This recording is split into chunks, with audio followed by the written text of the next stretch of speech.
Came back to tie up a couple things. Rule number one, there are no rules. I always say that one. Rule number one, there are no rules. Make it work for you. If it takes working 2 jobs, if it takes going to school for 10 years, if it takes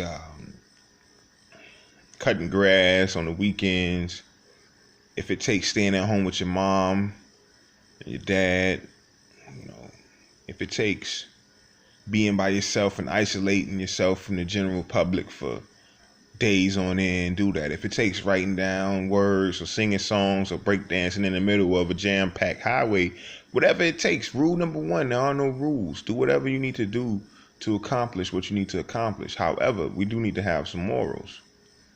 We do need to have a set of values or goals that don't cause that much harm on other people, because in this world we are one. Whether or not, you want to believe that, that's up to you. I don't force any of my concepts on anybody. I mean, if you take the time out to listen, maybe you can grow from something that I said. But let's remember that we, in developing ourselves, we have to think about developing others. Know that what I'm saying today could affect a 12-year-old that goes out there and becomes a doctor and finds the cure for cancer. That's my goal. But I also could motivate somebody to go out here and grab an AK-47 and shoot up 50,000 people. That's not what I want to happen. However, I have to be aware that my words can be taken out of context and manipulated they can be manipulated. They can be used to cultivate a negative effect, and I have no control over that. All I can do is try to proof speak. In other words, while I'm saying these things, I'm checking over it in my mind, saying, okay, I can say this, I can say that. But it kind of hinders me from being open and honest, because when I'm freestyling, it's just whatever comes to my mind. It might be issues that I'm going through, problems that I've seen, stories that I've heard from other people. But today's story is pretty much dealing with conflicts. I was never really great at dealing with conflicts. I'm not a confrontational person. But sometimes you have to sit in that fire. When you have an issue, sometimes the best way to resolve it is to walk away. But there are times where you can run away from the solution. Sometimes the solution is sitting in that fire, allowing yourself to feel the temperature change from everything being cool and kosher and copacetic and calm to it becoming confrontational. It's warming up a little bit. You're no longer comfortable. And they say sometimes in the midst of a storm, comes the lesson. In the midst of struggles comes the blessing. I think I said it backwards. In the midst of struggles comes the lesson. In the midst of a storm comes the blessing. In other words, sometimes those hard times can be undervalued. I'm never going to forget where I am now.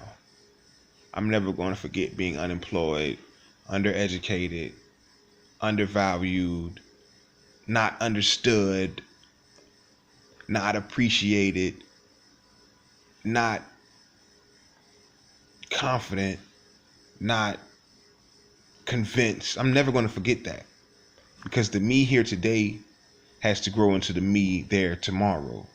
And the me here today is a part of the me there tomorrow. So I can't forget the me here today, because I'm going to take this me here today and I'm going to grow him. I'm going to grow him. I'm going to do the best I can. Make a commitment. Challenge yourself to be as good as you can today. Make a commitment to be as good as you can today. I pledge allegiance to the united thoughts of myself under one body, one mind, and one soul, to be great. What is to be great? Let's go into that. I've got all day. What are your thoughts on being great?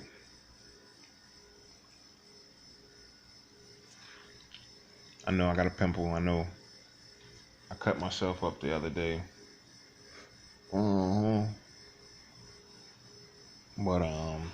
teeth aren't as bad as they used to be. They're not as good as they used to be, but they're not as bad as they used to be. Um, I used to look nice, actually. I used to look nice. I actually got voted as one of the most attractive people at the time, but I'm not that attractive anymore. I never really thought I was the, hottest guy out. I never thought that anyway, but I guess it had to do with my body. A lot of people looked at my physical and not necessarily what I had up here. And I started to believe that it was more about how you looked than what you thought. And how I felt, actually brought me back to realizing that it's not so much about how you look. How you look is the icing on the cake. That should be your third step out of your 3-step process to being great. It's what you think, how you feel, then how you look. How you feel, what you think, how you look. How you feel, what you thinking. Look good. Feel good, think good, look good. Be great. It's a process. Process is the progress. Progress is the process, and confidence is key. I'm always going to say that because I want you to believe in me the way I believe in you. I believe that you need to believe in you the way I believe in me. That's why I want us to work together.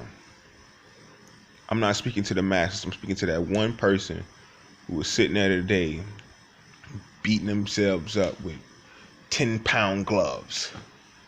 I got a bruise on my eye from beating myself up, things like that. I know that feeling. I'm there right now. That's why I'm speaking. They say misery loves company, but the misunderstood need a companion. So I'm just looking for that person out there that wants to come along on this journey with me of greatness, because I believe in destiny. And see her still yellow though.